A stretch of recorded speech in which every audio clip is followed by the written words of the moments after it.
Morning student of class 11th STVP online Hindi classes में आपका स्वागत है।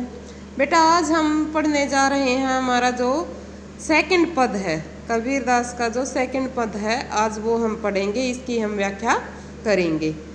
जो सेकंड पद हमारा है इसमें भी जो धार्मिक आडंबर हैं, जो योगियों के आडंबर हैं, मूर्ति पूजा हैं, उनके बारे में कबीरदास जी ने यहाँ पर उन बताया है, उनका यहाँ पर खंडन किया है। तो इसका प्रसंग क्या हो जाएगा? प्रस्तुत पद हमारी हिंदी की पाठ्य पुस्तक आरोह भाग 1 में संकलित कबीर के पद से लिया गया है। इस पद में कबीरदास जी ने जो निर्गुण ब्रह्मा है उनके स्वरूप को स्वीकार किया है, और जो धार्मिक आडंबर है, मूर्ति पूजा है, और हिंदू और मुसलमान जो अलग अलग स्वरूप राम के मानते हैं उनका यहाँ पर उन्होंने विरोध किया है, उनका यहाँ पर खंडन किया है। तो आओ हम अपने पद की व्याख्या करते हैं, ध्यान से देखिएगा बेटा। संतो देखत जग बोराना। कबीरदास जी कहते हैं कि हे संतो, हे सतजनों, हे सज्जन लोगों, यह संसार तो पगला गया है। बोराना मीन्स पागल हो जाना।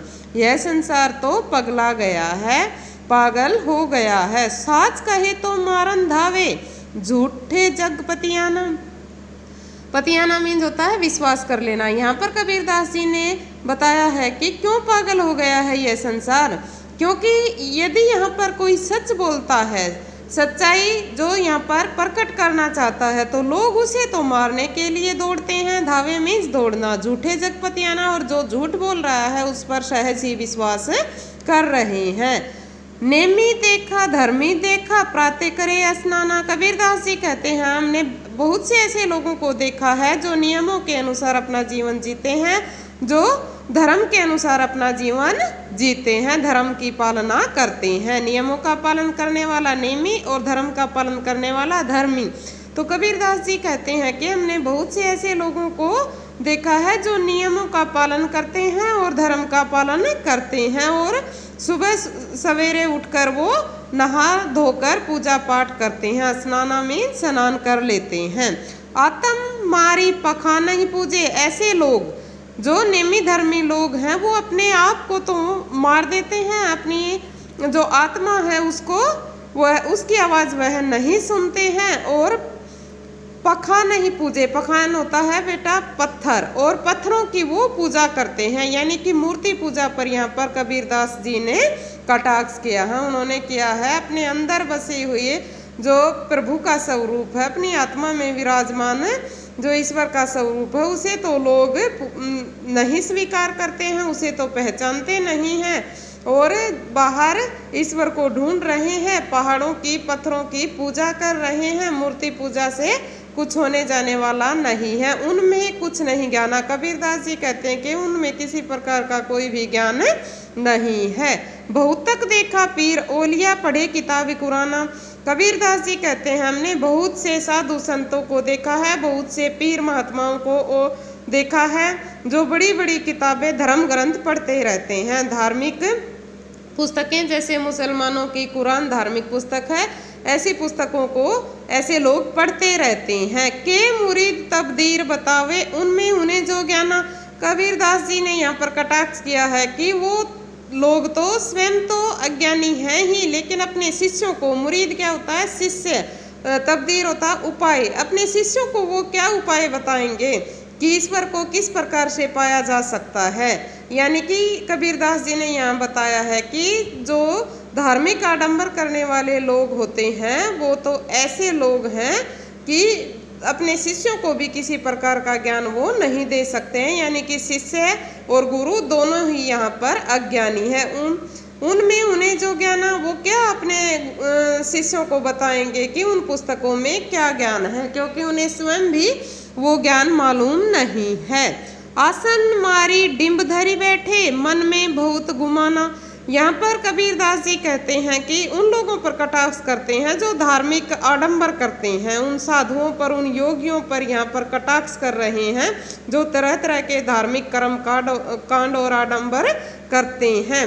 कबीरदास जी बताते हैं कि ऐसे योगियों, ऐसे साधुओं का क्या फायदा जो आसन लगाकर बैठे हैं, आडंबर धारण करे हुए हैं। डिम मीन्स आडंबर, आडंबर धारण, उन्होंने धार्मिक आडंबर वो धारण कर रहे हैं। मन में बहुत गुमाना, और उनके मन में बहुत अभिमान है, बहुत गर्व है, बहुत घमंड भरा पड़ा है। पीपर पाथर पूजन लागे, तीर्थ गर्व भुलाना। कबीरदास जी कहते हैं कि ऐसे लोग तो पीपल और पत्थरों की मूर्तियों की पूजा करने लगे हैं, तीर्थ गर्व भुलाना, और वो तीर्थ यात्राएं करते हैं और तरह तरह के यहाँ पर धार्मिक आडंबर वो कर रहे हैं। लेकिन जो असली धर्म है, जो मानव धर्म है, उसे वो भूलते जा रहे हैं। आगे भी उन्होंने, कबीरदास जी ने यहाँ पर कटाक्ष किया है उन लोगों पर जो तरह तरह के धार्मिक आडंबर करते हैं, कर्मकांड करते हैं। कबीरदास जी कहते हैं, टोपी पहरे माला पहिरे छाप तिलक अनुमाना। कबीरदास जी ने उन लोगों पर यहाँ पर कटाक्ष किया है जो तरह तरह के धार्मिक आडंबर कर रहे हैं, जो लोग टोपी पहनकर घूम रहे हैं, तरह तरह की गले में माला उन्होंने धारण कर रखी है और अपने माथे पर वो बड़े बड़े तिलक लगाकर घूम रहे हैं। ऐसे लोगों पर यहाँ पर कबीरदास जी ने कटाक्ष किया है। कबीरदास जी ऐसे लोगों के बारे में बताना चाहते हैं कि साखी शब्द गावत भूले, आत्म खबरी न जाना। जो ये लोग ऐसे आडंबर करके घूम रहे हैं, गले में माला, सिर पर टोपी आदि धारण करके घूम रहे हैं, वो साखी और शब्द गाना तो भूल ही गए हैं। ऐसे जो लोग हैं उन्हें अपने बारे में ही ज्ञान नहीं है, आत्म खबरी न जाना, वो अपनी आत्मा के बारे में ही नहीं जानते हैं, वो अपने आप के बारे में नहीं जान पाते हैं। हिंदू कहे मोहि राम प्यारा, तुर्क कहे रहीमाना। यहाँ पर जो धार्मिक संकीर्णताएं हैं, जो धार्मिक मतभेद हैं दो संप्रदायों के बीच में, उसका यहाँ पर खंडन किया है। कबीरदास जी ने क्या कहते हैं, जो हिंदू धर्म को मानने वाले लोग हैं वो तो कह रहे हैं कि हमें राम बहुत प्यारा है, यानी कि उनका जो भगवान है वो राम है। उसी प्रकार जो मुसलमान धर्म है, जो तुर्क लोग हैं, वो रहीम को अधिक अच्छा मानते हैं, उन्हें पूजनीय मानते हैं। आपस में दो लरी लरी मुए। कबीरदास जी कहते हैं कि ये दोनों संप्रदायों के लोग, हिंदू और मुसलमान, आपस में लड़ लड़ के मरे जा रहे हैं। मरम न को जाना, लेकिन दोनों ने ही जो निर्गुण निराकार ब्रह्मा है उनका भेद नहीं जाना है, वो इस भेद को नहीं जान पाए हैं। वो नहीं जान पाए हैं कि राम और रहीम अलग नहीं है, वो दोनों एक ही हैं, क्योंकि ईश्वर का कोई रूप नहीं है, वो तो निराकार है। निराकार ब्रह्मा की यहाँ पर पूजा करने की बात कबीरदास जी ने कही है। घर घर मंत्र देत फिरत है, महिमा के अभिमानम। यहाँ पर कबीरदास जी कहते हैं कि जो ऐसे धार्मिक प्रवृत्ति के लोग हैं, जो आडंबर धारण करके घूम रहे हैं, वो घर घर जाकर तरह तरह के मंत्र लोगों को देते जा रहे हैं, महिमा के अभिमाना, और वो अभिमान पूर्वक बातें यहाँ पर करते जा रहे हैं।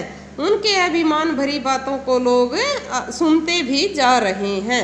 गुरु के सहित सिख सब बूढ़े, अंतकाल पछियाना। यहाँ पर क्या कहते हैं, यहाँ पर कबीरदास जी कहते हैं, यहाँ पर तो गुरु भी और शिष्य भी दोनों ही अज्ञानी हैं, दोनों ही अज्ञान से भरे पड़े हैं, और ऐसे गुरु और शिष्य अंतकाल में पछताते हैं, यानी कि अंतिम समय जब आता है तब उन्हें पछताना पड़ता है।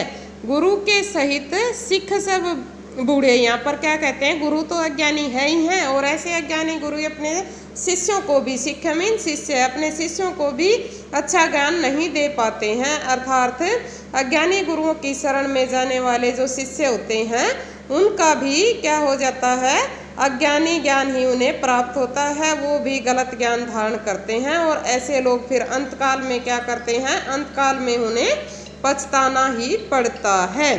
गुरु के सहित सिख सब बूढ़े, यानी कि अज्ञानी गुरुओं की शरण में जाने वाले जो शिष्य हैं उनका भी अंत समय में उन्हें भी पछताना ही पड़ता है, उन्हें भी किसी प्रकार का कोई ज्ञान प्राप्त नहीं हो पाता है। कहे कबीर सुनो हो संतो, ये सब भरम भुलाना। कबीरदास जी कहते हैं, हे सज्जनों, हे संतो, सुनो, ये सब जो धार्मिक मतभेद हैं, ये जो भरम है, जो सांसारिक मोह माया है, उन सब भरमों को तुम भुला दो।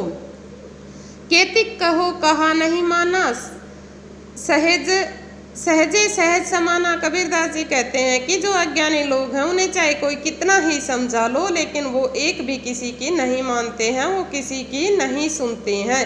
वो ये नहीं स्वीकार करना चाहते हैं कि जो ईश्वर है वो तो सहज भाव से ही प्राप्त हो जाते हैं, सहज भक्ति भाव से ही ईश्वर हमें मिल सकते हैं।